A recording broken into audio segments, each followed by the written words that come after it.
Nigerian Exchange Limited recorded an estimated 5.31 trillion naira worth of both the federal government of Nigeria bonds and corporate listings in the 9 months of 2025 to underline the capital market's contribution to economy capital formulation. Now, the listings on the exchange are against the backdrop of banks raising fresh equity to meet the CBN's new paid-up capital thresholds. Data obtained from the NGX showed that in 9 months of 2025, corporates listed an estimated 2.23 trillion naira, while FGN bonds and corporate bonds listed on the NGX stood at 2.99 trillion naira and 84.5 billion naira, respectively. Joining me to discuss this further is Ajibola Tobi Osho, who is Executive Director at Trading and Investment to Grand Alliance Limited. Ajibola, good morning. Always a pleasure to have you here on the Global Business Report. All right, quite a bit to get through, always new developments, but let's begin with a quick summary. What's driving the surge in FGN bond listings on the NGX this year? What you have on the NGX is just a summation of what has happened this year. Everything that you guys have been talking about month to month as per our NTB subscriptions and the FGN bond subscription. And if you understand the new government per se, they are big on expanding the economy, and they've not shied away from that. That's why they will run as large budgets as they did this year, and then they still keep going back to ask for more supplementary. All this money has to be raised somewhere, whether locally or internationally. So at the end of the day, we are running a very large budget that needs to be filled either way, from either the local market or in the international space. So however it needs to be done, it needs to be done. But what NGX has done is just like an overview, so you can just have like an insight of what we've raised so far. And yes, it's quite a lot, but it spans across the NTBs and the bonds and the savings bonds. So it spans across all those kind of securities at the end of the day. Well, it's certainly a very useful overview to have. But this article also highlights that the FGN bonds accounted for over 90% of new listings, while we see corporates making up less than 2%.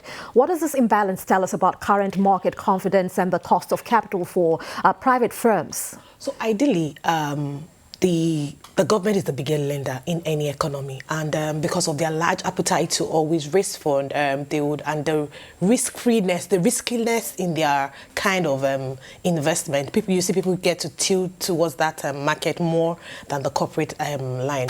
And also for the corporate bond, you would not. They are suffering more from the high interest rate environment coming from the MPR rate. If not recently, the CBN just reduced the MPR rate to 27%. All in is about, 30. Before then it was about 31%. So let's think about it. A corporate that has to raise fund at 30%, then that means its cost of capital is already 30%. That means whatever profit it needs to make, the minimum it needs to make is about 30%. So I think that's why you would see, it has to be extremely important for them to really need to raise funds. That's when you see them come to the market. They will rather out for other sources, other cheaper sources, raise fund internally, equities or other sources. But yeah, when they come into the market is largely because they really need to. I think you should get to see corporate improve as interest rate drop. We expect that inflation will start dropping. Coupled from the beginning of the year, after rebasing, inflation rate was about 24.5, but now we've seen it drop to like 20%, and we still expect further drop. Inflation figures will be released today, and we expect that it will even drop further sub 20% level. So as we continue to see all these macros get better, all the macro data get better, we expect that the CBN to then look at the MPR side and drop that, and then it becomes very competitive or very attractive or very encouraging for the corporate to come into that space. Right, absolutely. Yes. So if there's no pressing need, yes, ultimately there will be it has to be a question of what do I have to gain? If the profit for that transaction is not going to overwhelm the cost of capital, then I'm not going to come into the market to come and raise fund at 30%. That makes a lot of sense. It really does. Well, let's look at the numbers. The NGX reported 5.31 trillion naira in new listings so far this year. Now, with the market returning nearly 39%, how sustainable is this momentum in your view? This year we've seen a whole lot of activity in terms of the CBN asking banks to recapitalize, and I think it's largely because of the devaluation that's happened in the FX. When banks' capital was still about 25 billion, what was exchange rate? I think exchange rate was still around 160 something then. So, but as you see the economy in it at its whole and large, you expect that there will be reforms in every industry and every sector, just so that they're able to support their transaction very well, right? The reforms you saw was not only in the banking system, we also had some in the insurance and also had some in PFAs. All this across industries were all asked to recapitalize and rebase. So what you've seen happen this year also is that we've seen FPIs, we've seen more participants. I mean, I believe that people love to buy their shares through new listing than going to the secondary market. For some reason, they have a view that it is fair value. The price at which they buy it is the fair value of the market. So yes, and it has been encouraged. Banks have done very well this year in terms of their financials and the rest. So all this year, but as we continue to see interest in the Nigerian market as a whole, yes, I don't think it is unsustainable. What will make it less sustainable is if our macros then start deteriorating again. But for now, we look good. We are in a good place, and it looks like it's going to continue to stay that way. Well, that sounds quite promising, encouraging, which we can do with, right? No, to be honest, we need to applaud the policymakers. They've done a lot, and it was very tough. It looked very tough, but it looks like we are going towards a path that we are getting clarity, and the unorthodoxy of things now I mean it seems as if we're getting clarity in how we're doing things. I mean, economically, in terms of our macros are doing very well, to be honest. And that's always a welcome development. Yes. We just hope for sustainability being the key word ultimately. But talking about that, let's look at government securities, where we've seen strong oversubscription over time as well. What's fueling investor appetite for sovereign debt? So generally, if I expect that interest rates will drop, right? What I would then tend to do is I want to explore duration. That means I'll leave the short end of the curve and then want to key in my money for longer end. Hopefully that by the time interest rates drop and my money is maturing, I don't have to face the reinvestment risk. Reinvestment risk meaning that, let's say for instance, you invest at 18%, and then by the time your money matures within the year, you have to reinvest at 15%, when you can as well as locked in, say 17% for 10 years. So you get to see people readjust their portfolio. All this has to do with the macros. That's the honest truth. As the macros get better, people tend to leave the short end of the curve and then start investing at the longer end, just so they can lock in that high interest rate before interest rates start tapering down. So it's all about being a safety net, really. Exactly. Being so it's all about strategic and then rebalancing the portfolios. Which is really smart. Yeah. You know, we've just spoken about a relatively stable macroeconomic outlook, which we welcome with open hands. But why are private issuers lagging behind on the corporate side?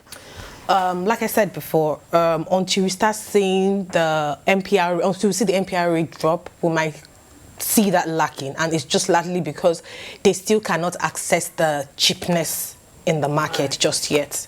I mean, if the corporate come into the market today is still going to lend or borrow at MPR plus a certain in terms of its riskiness and all. So until you start seeing that the MPR rate drop, also you might not. It's not yet attractive to the corporate world yet, but we would get to see that too. Like we said, the inflation rate looks good. Inflation figure looks good.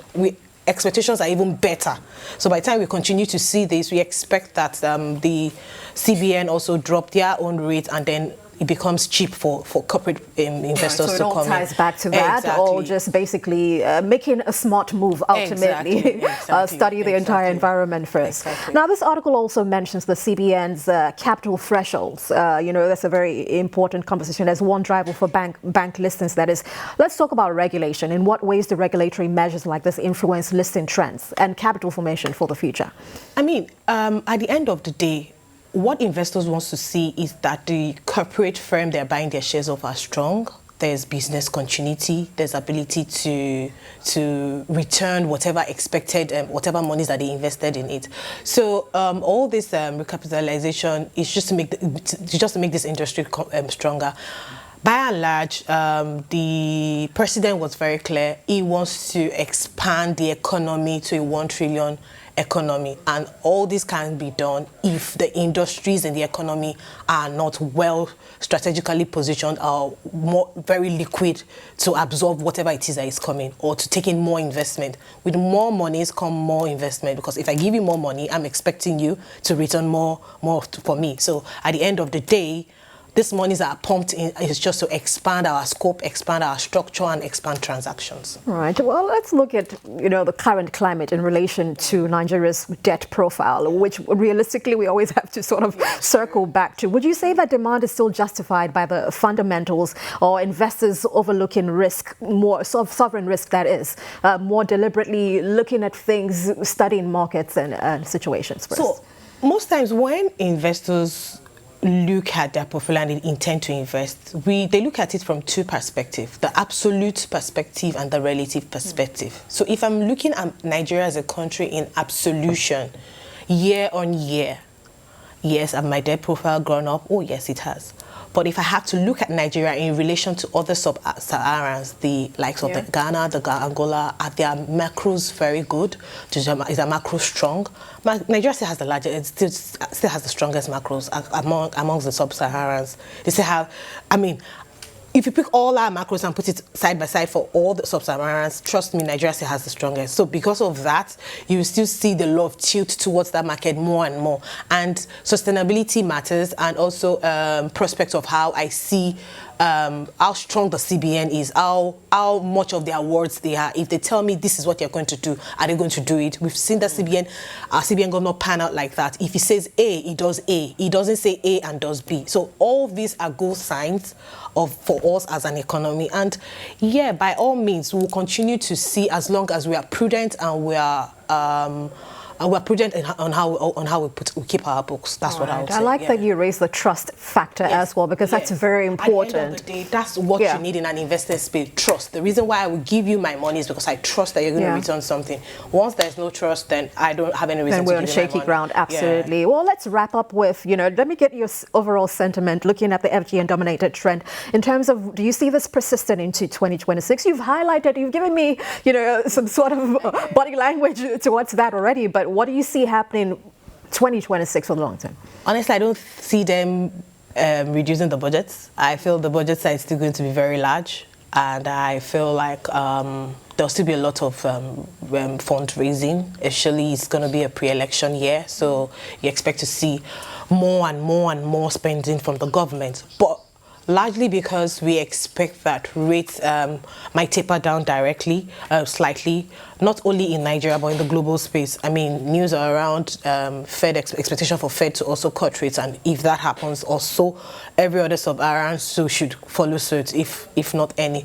So that would also encourage corporates and make the market a bit slightly cheaper, so that everyone can enjoy in the space. It can be a question of how much are you then ready to raise the money. As rate comes down, we expect to see more of corporates to enter the market. So there might be more. It won't be balanced out, because at the end of the day, the large spenders, the most spenders, are still the federal government. But yes, you should see more and more issuance in 2026 for the corporate end too. Right. So it sounds like a cautious optimism here. Yes, we're going to need lots of that. Very cautious optimism. But at the end of the day, one thing is certain: we expect rate to start tapering down next year in terms of MPR rate. And if that happens, it would encourage the corporates to raise more funds. Right. And we need all the encouragement we can get. They need to, because they've been on the shorter end for a while now. It's been very, very hard for the small businesses to raise capital, to expand and to do more. And if the government is clamoring to expand the economy, support has to come to that end also. Absolutely, that cannot be overemphasized. If you joined us midway, I've been chatting with Ajibola Tobi Osho, who is Executive Director, Trading and Investment Grant Alliance Limited. Ajibola, always a pleasure to have you, and many thanks for sharing your great insights.